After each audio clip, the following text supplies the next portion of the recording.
അനുഗ്രഹത്തിൻ അധിപതിയേ ആനന്ദകൃപാ പെരുന്നതിയേ അനുദിനം നിൻ പാദം ഗതിയേ അടിയാനും നിൻ കൃപമതിയേ. ഞാൻ പറയട്ടെ, വിശ്വസ്തം അല്ലെങ്കിൽ വിജയകരമായ ഒരു ക്രിസ്തീയ ജീവിതം എന്ന് പറയുന്നത് എപ്പോഴും പാസ്റ്ററാൽ താങ്ങിപ്പിടിച്ച് നടത്തപ്പെടേണ്ടതായ ഒരു വിശ്വാസ ജീവിതമല്ല. ഒരാഴ്ച പാസ്റ്റർ വിസിറ്റ് ചെയ്തില്ലെങ്കിൽ ആത്മീയം ചോർന്നു പോകുന്ന വിശ്വാസ ജീവിതമല്ല. അത് നമ്മൾ കുഞ്ഞുങ്ങളായതുകൊണ്ടാണ്, അല്ലേ? കുഞ്ഞുങ്ങൾക്ക് എപ്പോഴും അസിസ്റ്റൻസ് വേണ്ടത്. നമ്മൾ ഗ്രോ ചെയ്യുകയാണെങ്കിൽ നമ്മൾ മറ്റുള്ളവരെ സഹായിക്കാൻ തുടങ്ങും. എന്നും പാസ്റ്റർ വന്ന് പ്രാർത്ഥിക്കണമെന്ന് പറയുന്ന വിശ്വാസി എന്താണെന്നറിയാം? ശിശുവാ. അവൻ വളർന്നു കഴിഞ്ഞാൽ അവൻ എന്ത് ചെയ്യും? അവൻ മറ്റുള്ളവർക്ക് വേണ്ടി പ്രാർത്ഥിക്കാൻ മറ്റു വീടുകളിലേക്ക് പോകാൻ തുടങ്ങും. അപ്പോഴാണ് അവൻ വളരുന്നത്, അല്ലേ?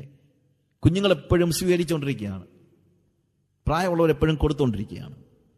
40 വയസ്സായിട്ട് ഇന്നും പാസ്റ്റർ വന്ന് പ്രാർത്ഥിച്ചില്ലെങ്കിൽ നമുക്ക് മനപ്രയാസമാണെങ്കിൽ എന്തോ എല്ലാത്തിനും ഒരു ചെറിയ വേദനയുണ്ടെങ്കിൽ പാസ്റ്ററെ ഒരു കൈക്ക് വേദനയാണ്, പ്രാർത്ഥിച്ചോണേ. അപ്പോൾ പാസ്റ്റർ പ്രാർത്ഥിക്കും, pain go away come again അനന്തരേ. അന്ന് പ്രാർത്ഥിക്കും, അന്ന് വേദനയുണ്ടേ പാസ്റ്റർ പ്രാർത്ഥിച്ചപ്പോൾ തന്നെ വേദനയെല്ലാം പോയി. പക്ഷെ പിറ്റേ ദിവസം വരും, ഇല്ലേ? ഈ ഒരു ലൈഫ് എന്ന് പറയുന്ന ഒന്നും എന്താണ് ഒരു വിജയകരമായ ക്രിസ്തീയ ജീവിതമൊന്നും അല്ല. വിജയകരമായ ക്രിസ്തീയ ജീവിതം എന്ന് പറയുന്നത് ക്രിസ്തുവാകുന്ന തലയോളം നമ്മൾ വളരുന്നതാണ്. ഞാൻ പറഞ്ഞല്ലോ, ബ്ലെസ്സിങ് എന്ന വാക്കാണ് കൂടുതൽ പ്രസക്തമായ വാക്ക്, അല്ലാതെ ഒരിക്കലും എന്തല്ല വിജയം എന്നുള്ള സക്സസ് എന്നുള്ള വാക്കല്ല. ബിബ്ലിക്കൽ പാറ്റേൺ അനുസരിച്ച് അതിനകത്ത് പക്ഷെ വിജയം ഉണ്ടായിരിക്കാം, ഇല്ലായിരിക്കാം, ഒരു പക്ഷെ പരാജയമായിരിക്കും. ഞാൻ എൻ്റെ ബൈബിളിൽ എഴുതി വെച്ചിട്ടുള്ളൊരു വാക്യമുണ്ട്. ഒരു വാക്യം ബിബ്ലിക്കൽ വേഴ്സ് അല്ല. The verse says, God has not called me to be successful. He has called me to be faithful. ദൈവം എന്നെ വിജയിക്കാൻ വേണ്ടിയല്ല വിളിച്ചിരിക്കുന്നത്. ദൈവം എന്നെ വിളിച്ചിരിക്കുന്നത് വിശ്വസ്തനായിരിക്കാൻ വേണ്ടിയാണ്. വിശ്വസ്തനാകുക എന്നുള്ളതാണ് പ്രാധാന്യം, അല്ലാതെ വിജയിക്കുക എന്നുള്ളതല്ല. നമ്മളൊരു പക്ഷേ കർത്താവ് നമ്മളെ വിളിക്കുന്ന ഏറ്റവും ഒടുവിൽ വിളിക്കുന്ന വിളി എന്തായിരിക്കും? കാര്യവിചാരകന്മാരെ കർത്താവ് വിളിക്കുന്ന സമയത്ത് അവിടെ പറയുന്ന വാക്ക് നല്ലവനും മിടുക്കനുമായ വിജയിയായ ദാസനെ എന്നാണോ വിളിക്കുന്നത്? അല്ല, നല്ലവനും വിശ്വസ്തനുമായ ദാസനെ. ആ ഒരു വിളി കേൾക്കാനാണ് നമ്മൾ ഈ ഭൂമി മുഴുവൻ ജീവിക്കേണ്ടത്. നമ്മുടെ മുഴുവൻ ജീവിതവും കഴിഞ്ഞിട്ട് ഇത് കേൾക്കാൻ പറ്റുന്നില്ലെങ്കിൽ എന്തൊരു കഷ്ടമായിരിക്കും, ഇല്ലേ? 100 കൂട്ടം കാര്യങ്ങൾ ചെയ്യുന്നതിനകത്ത് അർത്ഥമൊന്നുമില്ല. ദൈവം പറഞ്ഞിട്ട് ചെയ്യുന്നതാണ് പ്രധാനം. വിശ്വസ്തത എന്ന് പറഞ്ഞതാണ്. വിജയം എന്നുള്ളതല്ല, വിശ്വസ്തത എന്നുള്ളതാണ് ദൈവം നമ്മളെക്കുറിച്ച് ആഗ്രഹിക്കുന്നത്. നമ്മൾ മനസ്സിലാക്കണം. It is faithfulness. And if you are faithful, you will be a holy person. ഒരു അശുദ്ധനായിട്ട് എത്ര വലിയ വിജയം ഉണ്ടാക്കിയിട്ട് എന്തെടുക്കാനാണ്? അതുകൊണ്ടാണ് ക്രിസ്തീയ ലോകത്ത് തന്നെ വിജയിയാകാൻ വേണ്ടി വിശ്വസ്തമല്ലാത്ത വഴികൾ നമ്മൾ നോക്കുന്നത്. കാര്യം വിജയമാണ് വലുത് എന്ന് പറഞ്ഞു പഠിപ്പിച്ചിരിക്കുന്നത് കൊണ്ട് വിജയിയാകാനായിട്ട് എന്തും ചെയ്യാൻ ഇന്ന് ആർക്കും മടിയില്ല, ഇല്ലേ? പക്ഷെ നമ്മുടെ ടാർഗറ്റ് എന്ന് പറയുന്നത് വിജയമല്ല. നമ്മളുടെ ടാർഗറ്റ് എന്ന് പറയുന്നത് അവനെ പോലെ വിശുദ്ധരാവുക, അവന്റെ വഴിയിൽ സഞ്ചരിക്കുക എന്നുള്ളതാണ്. വിശുദ്ധിയാണ്. It is not success that matters, it is faithfulness and that is the blessing. അതാണ് ശരിയായ നിലയിൽ പറഞ്ഞു കഴിഞ്ഞാൽ അനുഗ്രഹം എന്ന് പറയുന്നത്. വിജയകരമായ ക്രിസ്തീയ ജീവിതം ഒരു ധനിക ജീവിതമായിരിക്കണമെന്നില്ല. നമ്മളിന്ന് കേൾക്കുന്ന ഒത്തിരി സന്ദേശങ്ങളിൽ നമുക്ക് പറ്റിപ്പോകുന്ന പാളിച്ച അതാണ്. Every time we hear a lot of messages that says that if you are a successful Christian, you will be a rich person in this world. Otherwise you are not success. നിങ്ങൾ ഒരു ധനികനായി തീരുന്നില്ലെങ്കിൽ നിങ്ങളൊരു പരാജയമാണെന്ന് പഠിപ്പിക്കുന്ന ക്രിസ്തീയ ഉപദേശങ്ങൾ വളർന്നു വരുന്ന ഒരു സാഹചര്യത്തിൽ, ഹല്ലേലൂയ, ഞാൻ തീർത്ത് പറയട്ടെ, ധനികനാകുന്നതല്ല വിജയം. ധനികനാകുന്നതായിരുന്നു വിജയമെങ്കിൽ ധനവാന്റെയും ലാസറിന്റെയും കഥയിലെ വിജയി ആരാണ്? ധനികനാകുന്നതാണ് വിജയമെങ്കിൽ ധനവാന്റെയും ലാസറിന്റെയും കഥയിലെ വിജയി ആരാണ്? എന്നാൽ യേശു പറഞ്ഞത്, ലാസർ മരിച്ചു, അവൻ അബ്രഹാമിന്റെ മടിയിലേക്ക് എടുക്കപ്പെട്ടു, അനുഗ്രഹീതമായ അവസ്ഥയിലേക്ക്. ധനവാനും മരിച്ചു. ധനവാൻ നമ്മളെക്കാളൊക്കെ വളരെ ഭേദപ്പെട്ട ആളാണെന്ന് എൻ്റെ ചിന്ത. കാര്യം ഈ ലാസറിനെ പോലെ ഉള്ള ഒരുത്തനെ അവൻ്റെ മേശയിൽ നിന്ന് ഭക്ഷണം പറക്കി കഴിക്കാനെങ്കിലും അനുവദിച്ചല്ലോ. നമ്മളാണ് വീട്ടിൽ കയറ്റുമോ? ഈ ലാസറിനെ പോലുള്ള ഒരുത്തൻ നമ്മുടെ വീട്ടിൽ വന്ന് എനിക്ക് പിള്ളേർ കഴിച്ച് കളയുന്നത് മതി സാറേ, ഞാനിവിടെ കിടന്നോളാം എന്ന് പറഞ്ഞാൽ നമ്മൾ പറയുമോ? കിടന്നോളാന്ന് പറയുമോ? പറയത്തില്ല. അവൻ എത്ര നല്ലവനായിരുന്നു ഞാൻ പലപ്പോഴും ആലോചിച്ചു നമ്മളുമായിട്ടൊക്കെ തട്ടിച്ചു നോക്കുമ്പോൾ. പക്ഷേ ഒരു ധനികന്റെ ജീവിതമാണ് വിജയകരമായ ജീവിതം എന്ന് പറഞ്ഞതിനകത്ത് അർത്ഥമില്ല. അങ്ങനെയാണെങ്കിൽ യേശു പറഞ്ഞ കഥ തിരിച്ച് നമ്മൾ പറയണം. അപ്പോൾ വിജയകരമായ ഒരു ക്രിസ്തീയ ജീവിതം ധനിക ജീവിതമായിരിക്കണമെന്നില്ല. ധനം എന്നുള്ളത് ദൈവം ആർക്കെങ്കിലും കൊടുത്താൽ അത് വല്ലവർക്കും കൊടുക്കാൻ വേണ്ടി തന്നിട്ടുള്ളതേ ഉള്ളൂ. അല്ലാതെ സൂക്ഷിച്ചു വെക്കാനും തലമുറകൾക്ക് വേണ്ടി ഒരുക്കിക്കൂട്ടി വെക്കാനുമായിട്ടൊന്നും ധനം ആർക്കും ദൈവം കൊടുത്തിട്ടില്ല. God gives us resources so that we may be good stewards of it and we are using it for others. മറ്റുള്ളവർക്ക് വേണ്ടി ഉപയോഗിക്കാനാണ് ദൈവം നമുക്ക് തരുന്ന ഏത് റിസോഴ്സസും. അബ്രഹാമിനെ ദൈവം വിളിച്ചോ പറഞ്ഞ ഒരു കാര്യമുണ്ട്, എന്താണെന്നറിയാമോ? I will bless you so that you shall be a blessing. ഞാൻ നിന്നെ അനുഗ്രഹിക്കും. എന്തിനെന്നാൽ, ആ വാക്ക് മലയാളത്തിലില്ല, ശരിക്കും പറഞ്ഞാൽ അവിടെ പറയുന്നത് ഞാൻ നിന്നെ അനുഗ്രഹിക്കും എന്തിനെന്നാൽ നീ ഒരു അനുഗ്രഹം ആകേണ്ടതിന്. ഹല്ലേലൂയ. അപ്പോൾ ദൈവം നൽകുന്ന അനുഗ്രഹങ്ങൾ മറ്റുള്ളവർക്ക് പങ്കുവയ്ക്കുമ്പോഴാണ് നമ്മൾ വാസ്തവത്തിൽ വിശുദ്ധരും വിജയികളുമായി തീരുന്നത്. അതാണ് ഒരു ബ്ലെസ്സഡ് ലൈഫ് എന്ന് പറയുന്നത്. പ്രിയമുള്ളവരെ, നമ്മൾ നമ്മുടെ കണ്ണ് മങ്ങിപ്പോകരുത്, നമ്മുടെ ടാർഗറ്റ് നമ്മൾ മാറ്റിപ്പോകരുത്. ഈ ഓട്ടം ധനികനാകാനായിട്ടുള്ള ഒരു ഓട്ടം അല്ല. അടുത്തത് വിജയകരമായ ക്രിസ്തീയ ജീവിതം. ഞാൻ ഇതിനിടയ്ക്ക് പറയട്ടെ, ഈ ധനം എത്ര കൂടുതൽ നമുക്ക് ലഭിക്കുന്നു എന്നുള്ളത് ഒരു മാനദണ്ഡമായി പറയുമ്പോഴല്ല എൻ്റെ മനസ്സിൽ വരുന്ന ഒരാളുടെ സ്റ്റോറിയുണ്ട്. C.T. സ്റ്റഡ് എന്ന് പറയുന്ന വ്യക്തിയുടെ സ്റ്റോറി. C.T. സ്റ്റഡ് ജനിച്ച വീടിൻ്റെ ഫോട്ടോഗ്രാഫ് ഞാൻ കണ്ടിട്ടുണ്ട്. C.T. സ്റ്റഡ് ജനിച്ച വീട് 100 മുറികളോളമുള്ള വലിയൊരു കൊട്ടാരമായിരുന്നു. അദ്ദേഹത്തിൻ്റെ പിതാവ് D.L. മോഡിയുടെ പ്രസംഗത്തിലാണ് രക്ഷിക്കപ്പെടുന്നത്. ആ സമയത്ത് അദ്ദേഹത്തിന് ഇന്ത്യയിൽ കിലോമീറ്റർ കണക്കിന് തോട്ടങ്ങളുണ്ടായിരുന്നു. ഇംഗ്ലണ്ടിൽ കൗണ്ടി ക്രിക്കറ്റിലെ നമ്പർ 1 പ്ലെയർ ആയിരുന്നു C.T. സ്റ്റഡ്. ഇന്ന് നമ്മൾ ധോണിയെക്കുറിച്ചോ ഒക്കെ പറയുന്നത് പോലെ, അല്ലെങ്കിൽ സച്ചിൻ തെണ്ടുൽക്കറിനെ കുറിച്ച് പറയുന്ന പോലെ അന്നത്തെ ഏറ്റവും അറിയപ്പെടുന്നതായ ക്രിക്കറ്റ് പ്ലെയർ ആയിരുന്നു C.T. സ്റ്റഡ്.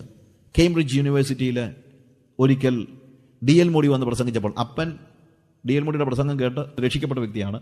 മകൻ D.L. മോഡിയുടെ പ്രസംഗം കേട്ടിട്ട് സുവിശേഷ വേലയ്ക്ക് വേണ്ടി തീരുമാനമെടുത്തു. സുവിശേഷ വേലയ്ക്ക് വേണ്ടി തീരുമാനമെടുത്ത് കഴിഞ്ഞിട്ട് ഇദ്ദേഹം ചൈനയിലേക്ക് പോകാനായിട്ടാണ് പ്ലാൻ ചെയ്തത്. അങ്ങനെയാണ് ദൈവം അദ്ദേഹത്തോട് പറഞ്ഞത്. അന്ന് വിവാഹം കഴിച്ചിട്ടില്ല, കല്യാണം ഉറച്ചു വെച്ചിരിക്കുന്ന സമയമാണ്. വിവാഹം ഉറച്ചിരിക്കുന്ന സമയത്ത് ചൈനയിലേക്ക് പോകാൻ വിളിയുണ്ടായിട്ട് അവൻ ചൈനയിൽ പോകാൻ ഒരുങ്ങിയപ്പോൾ പെട്ടെന്ന് ദൈവം ഇടിവെട്ടുന്ന പോലെ ഒരു വാക്ക് പറഞ്ഞു. ചാൾസ് സ്റ്റഡ് എന്നാണ് അദ്ദേഹത്തിൻ്റെ പേര്, C.T. Studd. You are going to sell all your property and give it to the kingdom of God and then go to China. നീ നിന്റെ സകല സ്വത്തും വിറ്റ് അത് സുവിശേഷ വേലയ്ക്ക് കൊടുക്കുക, എന്നിട്ട് നീ ചൈനയ്ക്ക് പോയാൽ മതി. അപ്പോൾ ഇദ്ദേഹം ആലോചിച്ചു, ഇതെങ്ങനെയാ പോയി കല്യാണം കഴിക്കാൻ പോകുന്ന പെണ്ണിനോട് പറയുന്നത്? ബാക്കിയൊക്കെ അങ്ങ് സഹിക്കാം. അതുകൊണ്ട് കല്യാണം കഴിക്കാൻ പോകുന്ന പെണ്ണിനോട് പറയാതെ ഈ C.T. സ്റ്റഡ് അയാൾക്കുണ്ടായിരുന്ന വസ്തുക്കളും എല്ലാം വിറ്റ് കല്യാണം കഴിച്ചു കഴിഞ്ഞാൽ ജീവിക്കാനുള്ള ഒരു ചെറിയ വീടിനുള്ള തുക മാത്രം മാറ്റി വെച്ചിട്ട്, കല്യാണം കഴിച്ചിട്ട് എവിടെയെങ്കിലും ഒരു പെണ്ണിനെ കൊണ്ട് താമസിപ്പിക്കണമല്ലോ, അതിനുവേണ്ടിയുള്ള ഒരു വീടിനുള്ള പൈസ മാത്രം മാറ്റി വെച്ചിട്ട് ബാക്കി മുഴുവൻ പല ആളുകൾക്കായിട്ട്, പ്രധാനമായും അദ്ദേഹം വില്യം ബൂത്തിനാണ് പണം കൊടുത്തത്. അന്ന് അദ്ദേഹം ഇന്ത്യയിൽ ഒത്തിരി പ്രവർത്തനങ്ങളുണ്ടായിരുന്ന വ്യക്തിയായിരുന്നുകൊണ്ട് വില്യം ബൂത്തിനാണ് ഏറ്റവും കൂടുതൽ പണം കൊടുത്തത്. അതുപോലെ മറ്റ് ഓർഗനൈസേഷൻസിനെല്ലാം അദ്ദേഹം പണം കൊടുത്തു ടോട്ടലായിട്ട്.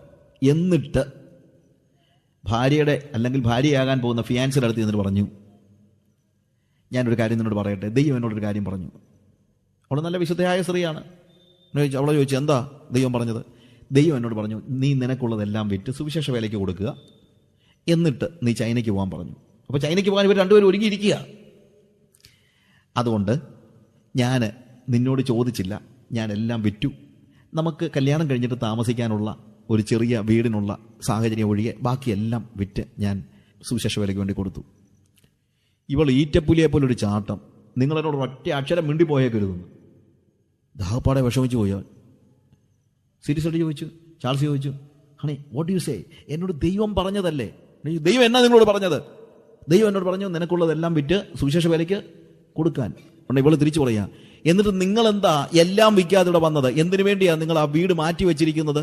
അതുകൂടെ കൊടുത്തേച്ച് എൻ്റെ അടുത്ത് വന്ന് വർത്തമാനം പറഞ്ഞാൽ മതിയെന്ന്. ആ സ്ത്രീക്ക് അതിനേക്കാൾ കമ്മിറ്റ്മെൻ്റ് ഉണ്ടായിരുന്നു. അവർ രണ്ടുപേരും കൂടെ ചൈനയിൽ പോയി പ്രവർത്തിച്ചു. വളരെ കഷ്ടപ്പെട്ട് അവർ സുവിശേഷ വേല ചെയ്തു, കഠിനാധ്വാനം ചെയ്തു. കൊട്ടാരത്തിൽ ജീവിച്ചിരുന്നവരാണ് അവരെന്ന് ആലോചിക്കണം. അവിടെ പോയി കഠിനാധ്വാനം ചെയ്ത് അധികം വർഷങ്ങൾ കഴിയുന്നതിന് മുമ്പ് ഈ ഭാര്യ ഇൻവാലിഡായി, കട്ടിലിൽ നിന്ന് എഴുന്നേൽക്കാൻ വയ്യാത്ത സ്റ്റേജായി. ഈ സ്ത്രീയെ ശുശ്രൂഷിക്കുവാൻ ഉള്ള ആഗ്രഹത്തോടു കൂടെ ചാൾസ് ഭാര്യയും കൂട്ടി ഇംഗ്ലണ്ടിൽ വന്നു. അവർ ടോട്ടലി ബെഡ്റിഡനാ, ഇൻവാലിഡ്. ഇവർ അധികം പ്രായമായില്ലെങ്കിലും ഇവരുടെ കഠിനാധ്വാനം കൊണ്ട് ഇവർ വയസ്സനും പോലെ ആയിപ്പോയി. മധ്യ വയസ്സിൽ തന്നെ ഇവർ പ്രായമുള്ളവരായിപ്പോയി. അങ്ങനെ ഇരിക്കെ അദ്ദേഹത്തിന് ആഫ്രിക്കയെക്കുറിച്ച് വലിയൊരു ബേർഡൻ ഉണ്ടായി. അപ്പോൾ സിറ്റി സ്റ്റഡി ചിന്തിച്ചു, ഞാൻ ഇതുപോലെ കേംബ്രിഡ്ജ് യൂണിവേഴ്സിറ്റിയിൽ പഠിച്ചുകൊണ്ടിരുന്നപ്പോൾ ചൈനയെക്കുറിച്ച് കേട്ടാണല്ലോ ചൈനയ്ക്ക് പോകാൻ പ്ലാൻ ചെയ്തത്. അതുകൊണ്ട് ഞാൻ കേംബ്രിഡ്ജ് യൂണിവേഴ്സിറ്റിയിലും അതുപോലെ മറ്റ് ഓക്സ്ഫോർഡ് യൂണിവേഴ്സിറ്റിയിലും ഒക്കെ ചെന്നിട്ട് മീറ്റിങ്ങുകൾ നടത്തി യുവാക്കളെ ആഫ്രിക്കയ്ക്ക് വേണ്ടി ചാലഞ്ച് ചെയ്യാൻ പോകുകയാണെന്ന് പറഞ്ഞ് അദ്ദേഹം എല്ലാ യൂണിവേഴ്സിറ്റികളിലും കയറി ഇറങ്ങി ആഫ്രിക്കയ്ക്ക് വേണ്ടി ചാലഞ്ച് ചെയ്യാൻ തുടങ്ങി. ഒറ്റ ഒരാളും സുവിശേഷ വേലയ്ക്ക് വേണ്ടി വന്നില്ല. അദ്ദേഹത്തിന് ഒത്തിരി സങ്കടമായിപ്പോയി. ഒടുവിൽ അദ്ദേഹം പറഞ്ഞൊരു വാചകം, യുവാക്കളായ നിങ്ങൾ ആഫ്രിക്കയ്ക്ക് പോകുന്നില്ലെങ്കിൽ ഈ വയസ്സനായ ഞാൻ പോകും. അപ്പോൾ ആൾക്കാരെല്ലാം ചോദിച്ചു, നിന്റെ ഭാര്യ എന്തോ ചെയ്യും? ഇൻവാലിഡാ. അതൊരു വലിയ പ്രശ്നമാണ്. ആൾക്കാർ പറഞ്ഞു, എടാ കുടുംബം നോക്കുന്ന ഏറ്റവും വലിയ കാര്യം, അതിനേക്കാളും വലിയ കാര്യമൊന്നും ഇല്ല. നിന്റെ ഭാര്യയെ നോക്കാതെ നീ എവിടെ പോയി, എന്തോ വിചാരം വരെ ഞാനാ. പക്ഷെ അവർ ഒരുമിച്ചിരുന്ന് പ്രാർത്ഥിച്ചു. ആ സ്ത്രീ പറഞ്ഞു, നിങ്ങൾ പൊക്കോളാൻ പറഞ്ഞു. അങ്ങനെ സിറ്റി സ്റ്റഡ് ആഫ്രിക്കയിൽ, ഞാൻ ആഫ്രിക്കയുടെ പല രാജ്യങ്ങളിൽ പോയിട്ടുണ്ട്. എനിക്കറിയാം അവിടുത്തെ രാജ്യത്തിൻ്റെ ഓരോ പ്രത്യേകതകളും. വളരെ ദുരിതപൂർണമായ സാഹചര്യങ്ങളിലൂടെ കടന്നു പോകുന്ന സ്ഥലങ്ങൾ.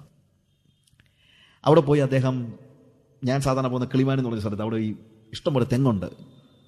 അവിടെ പോയി അദ്ദേഹം എന്ത് ചെയ്തെന്നറിയാമോ? ഞാൻ സാധാരണ പോകുന്നത് ഡേവിഡ് ലിവിങ്സ്റ്റൺ താമസിച്ചിരുന്ന ഒരു സ്ഥലത്താണ് ഞാൻ പോകുന്നത്. ഈ സിറ്റി സ്റ്റഡ് അവിടെ പോയിട്ട് ഒരു ചെറിയ കുടില് കെട്ടി അതിന് ബക്കിംഗ്ഹാം പാലസ് എന്ന് പേരിട്ടു. 18 വർഷങ്ങൾ അദ്ദേഹം അവിടെ താമസിച്ചു. അതിനിടയ്ക്ക് അദ്ദേഹത്തിന്റെ ഭാര്യ മരിച്ചു. ശവം കാണാൻ പോലും അദ്ദേഹത്തിന് മടങ്ങി വരാൻ പറ്റിയില്ല. 18 years ആ മനുഷ്യൻ അവിടെ താമസിച്ചു. അദ്ദേഹം ജനിച്ച വീടിന്റെ ഫോട്ടോ ഞാൻ കണ്ടിട്ടുണ്ട്.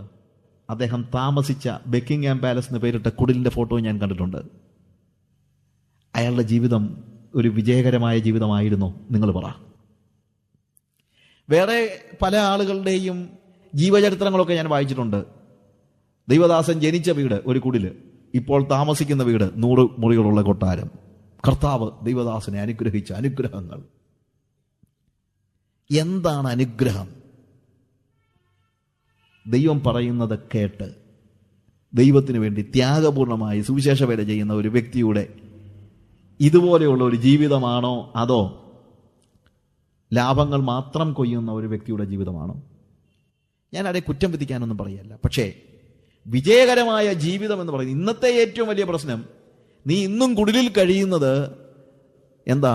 നിനക്ക് ആത്മീയമില്ലാത്തത് കൊണ്ടും നിനക്ക് വിശ്വാസമില്ലാത്തത് കൊണ്ടുമാണെന്ന് പറയുമ്പോഴുള്ള സങ്കടമാണ് സഹിക്കാൻ വയ്യാത്തത്. പ്രിയമുള്ളവരെ, വിജയകരമായ ജീവിതം എന്ന് പറയുന്നത് വിശുദ്ധമായ ഒരു ജീവിതമാണ്.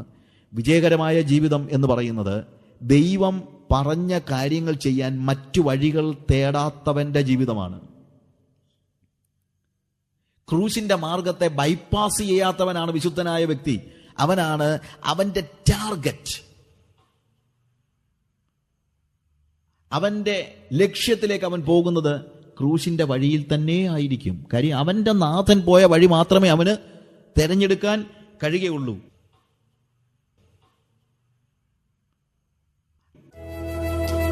വന്ദിനകൾ വന്നിടുകിൽ വലയുകയിൽ എൻ ഹൃദയം.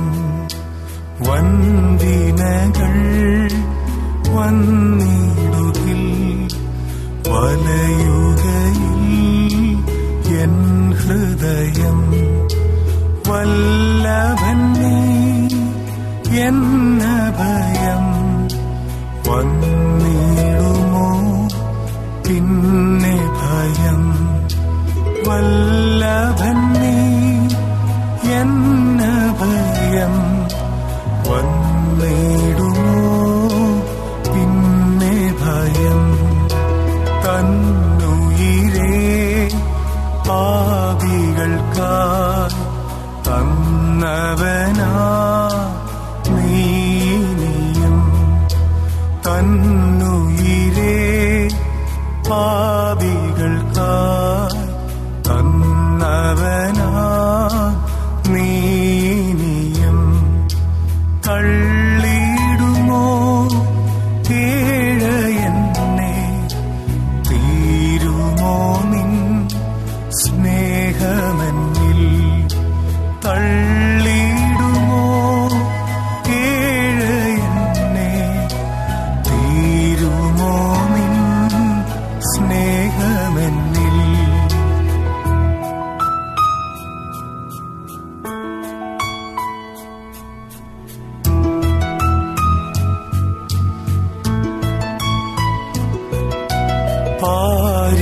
പാരിടമാ ആഴ്മണലിൽ പാർത്തിടും ഞാൻ നിൻ തണലിൽ.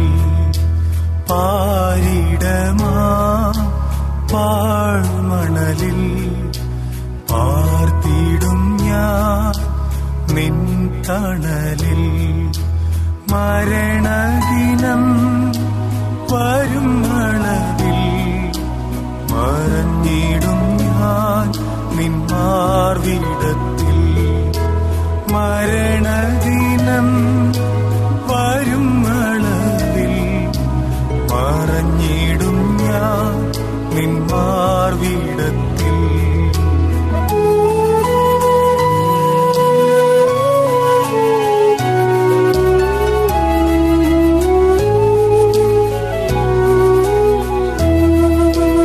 അനുഗ്രഹത്തിൻ അധിപതിയേ ആനന്ദകൃപാ പെരും നദിയേ. അനുഗ്രഹത്തിൻ അധിപതിയേ ആനന്ദകൃപാ പെരും നദിയേ. അനുഗ്രഹ